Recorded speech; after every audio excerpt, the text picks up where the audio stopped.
Same college है, same degree है, उसका पैकेज देखो और तुम देखो अपने आप को। मतलब क्या करोगे, कैसे चलेगा ये सब कुछ? दुनिया कहाँ जा रही है और तुम अभी यहीं बैठे हो।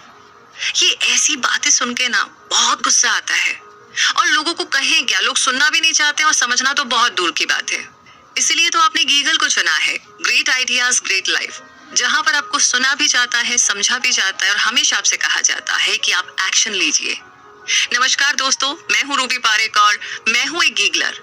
तो आज की समरी को बनाया है ग्रेट आइडियाज ग्रेट लाइफ ने, जहां पर आप समरीज को पढ़ सकते हैं, सुन सकते हैं, शेयर भी कर सकते हैं। तो आइए शुरू करते हैं इस समरी को, जिसका नाम है who says you can't you do, जिसे लिखा है डैनियल चिडियाक ने। और इस समरी की अगर बात की जाए तो सबसे पहले कुछ सवालों को ध्यान से सुनिए। हम जैसा बर्ताव करते हैं वैसा क्यों करते हैं? हमारी वैल्यूज के पीछे का कारण क्या है? सब लोग इतने अलग क्यों होते हैं? क्यों कुछ लोग दिन भर प्रोडक्टिव रहते हैं और कुछ लोग घंटे भर के लिए भी प्रोडक्टिव नहीं रह पाते? वैसे क्यों कुछ लोग इतने मोटिवेटेड होते हैं, मतलब ज्यादा मेहनत ही नहीं करनी पड़ती? और सबसे इम्पोर्टेंट बात कि एक बेहतर इंसान कैसे बना जा सकता है और सक्सेस पाने के लिए जिंदगी में कौन सी स्ट्रेटेजीज अपनानी चाहिए? आप जैसी जिंदगी चाहते हैं वैसी जिंदगी कैसे बना सकते हैं? तो डैनियल चिडियाक ने अपने करियर की शुरुआत में कसम खाई थी कि वो इन सवालों के जवाब ढूंढकर ही रहेंगे। किसी भी एस्पायरिंग एंटरप्रेन्योर की तरह ही डैनियल ने भी जब शुरुआत की थी तब उनके पास कुछ भी नहीं था। डैनियल के एक्सपीरियंस कुछ इस तरह थे जहां उनके पास ना जॉब थी, ना ही कोई मोटिवेशन, ना जिंदगी जीने की चाहत। उनकी जिंदगी में सब कुछ उथल पुथल चल रहा था। वो अपना पर्पस जानना चाहते थे, वो दुनिया पर अपना इम्पैक्ट छोड़ना चाहते थे, लेकिन वो नहीं जानते थे कि ये कैसे करें। अगर आप भी ऐसी ही सिचुएशन में हैं तो आराम से बैठ जाइए और रिलैक्स कीजिए। ये समरी आपको बताएगी कि कैसे डैनियल ने खुद को जीरो से हीरो में बदल दिया था। ये समरी आपको सिखाएगी कि आपके एक्सपीरियंस का आपकी सक्सेस में बहुत बड़ा योगदान होता है। ये दूसरों की इच्छा के बजाय आपको अपनी टर्म्स पर जिंदगी जीना सिखाती है। एक्चुअली कहूँ तो ये आपको सच्ची खुशी पाने में मदद करेगी। आने वाले चैप्टर्स में आप सीखेंगे कि डैनियल ने अपनी जिंदगी को बदलने के लिए क्या क्या कदम उठाए थे। तो आइए इस जर्नी को शुरू करते हैं। और सबसे पहले सेल्फ डिस्कवरी, यानी कि खुद को ढूंढते हैं, खोजते हैं। और इसे समझने के लिए इस सवाल का जवाब दीजिए, आप हर दिन कितनी बार टीवी देखते हैं? उन एड्स, ड्रामा और फिल्मों को देखते हुए सभी तरह के प्रोफेशन और कमर्शियल को देखने से हमें एंटरटेनमेंट मिलता है, राइट? तो अब ये बताइए कि आपने कितनी बार किसी को खाना बनाते, कार चलाते या टायर ठीक करते देखा है? शायद 1 से ज्यादा बार, 5 बार, अच्छा शायद 10 बार। तो जान लीजिए कि चाहे आप कितनी भी देर तक या कितनी बार भी किसी को कुछ करते हुए देखेंगे तो भी आप तब तक कुछ नहीं सीखेंगे जब तक आप खुद उसे करने की कोशिश ना करें।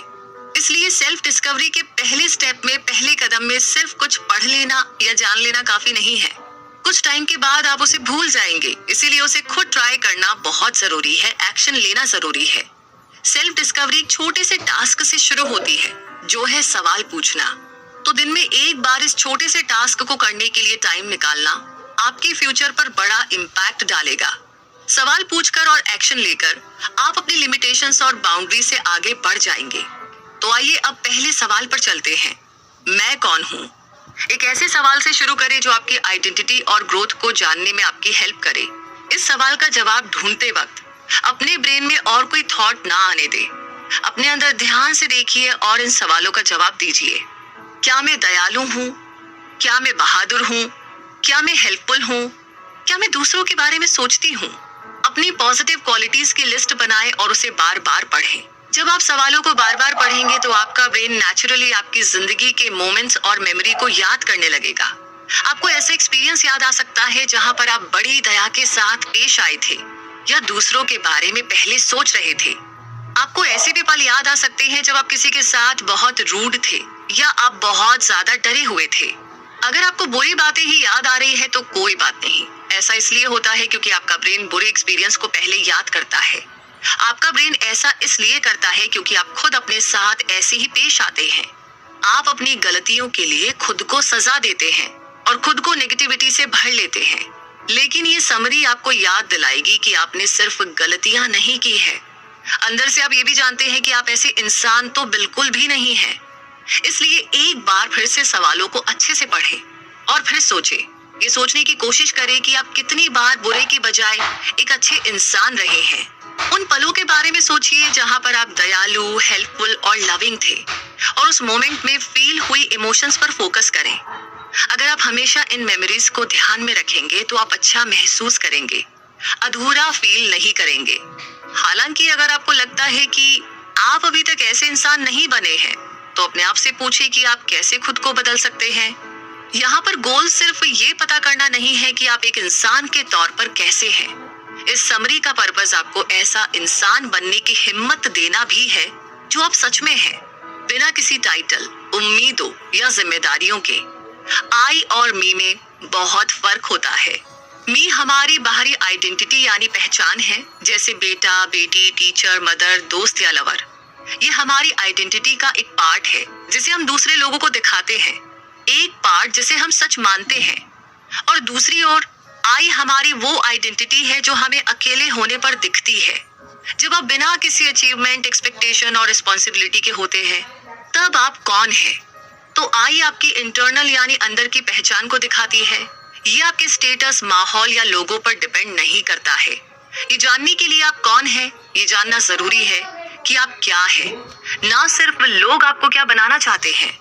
अब सवालों वाली लिस्ट पर जाइए जो हमने पहले बनाई थी, और क्या मैं को हटाकर मैं हूं में बदल दीजिए, और अब आप फर्क देख सकते हैं। मैं हेल्पफुल हूं, मैं दयालु हूं, मैं ईमानदार हूं, मैं बहादुर हूं। तो अपनी उन क्वालिटीज को याद करें जो आपको अलग बनाती है। भूल जाइए जो दुनिया ने आपको आपके बारे में बताया है, और अपने दिल को फॉलो कीजिए। एक अलग माइंडसेट यानी नजरिया रखने पर फोकस करें। अपने आप से कहे सारे नेगेटिव शब्द भूल जाइए और खुद से प्यार करना शुरू कीजिए। अपने आप को देखने का तरीका बदलने से आपकी जिंदगी बदल जाएगी।